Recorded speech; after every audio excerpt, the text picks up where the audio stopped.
Ya, baik, di video kali ini kita akan membahas materi kedua kita tentang proses perancangan grafis.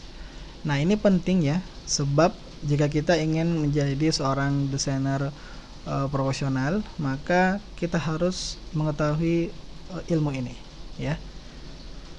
Nah, yang pertama, jika kita ingin membuat sebuah desain, maka kita harus mencari informasi kebutuhan terlebih dahulu. Nah, misalkan kita sudah membuka jasa desain misalnya.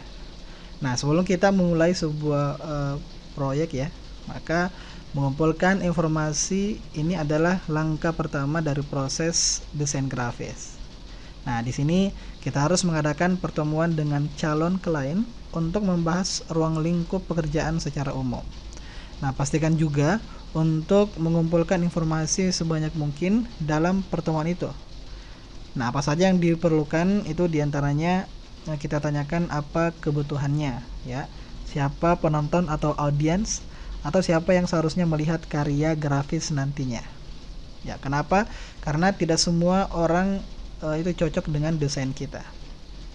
Kemudian kita tanyakan juga produk apa yang dibuat, ya, seperti logo misalkan, ya, brosur dan lainnya.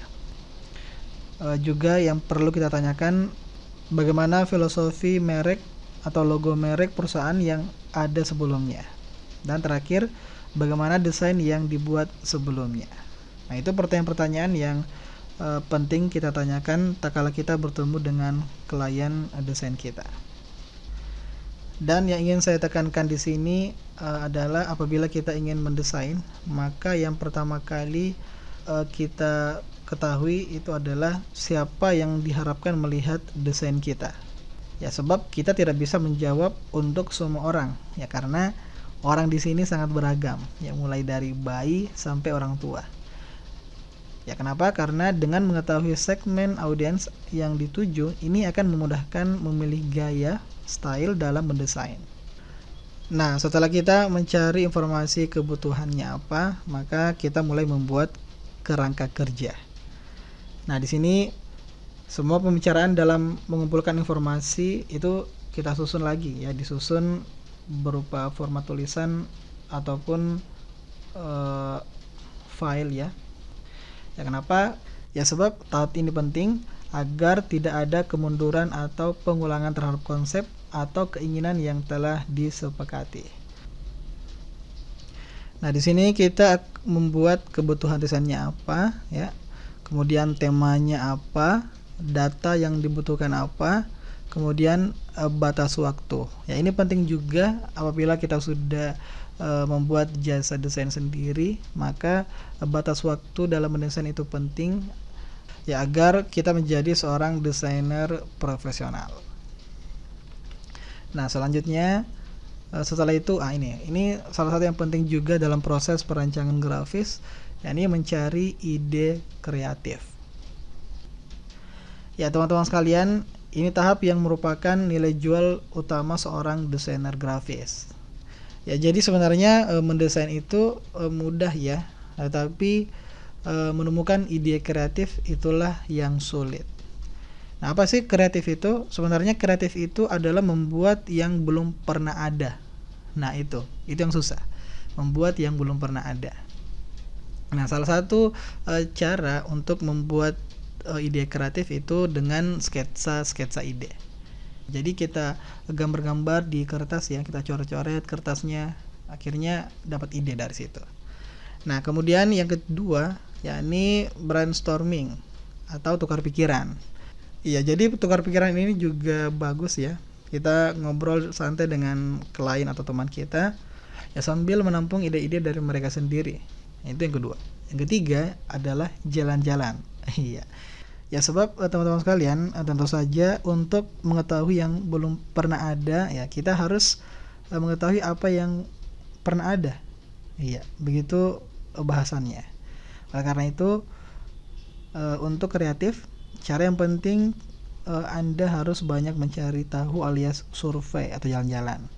Lihat-lihat atau bahasa kerennya studi banding, ya.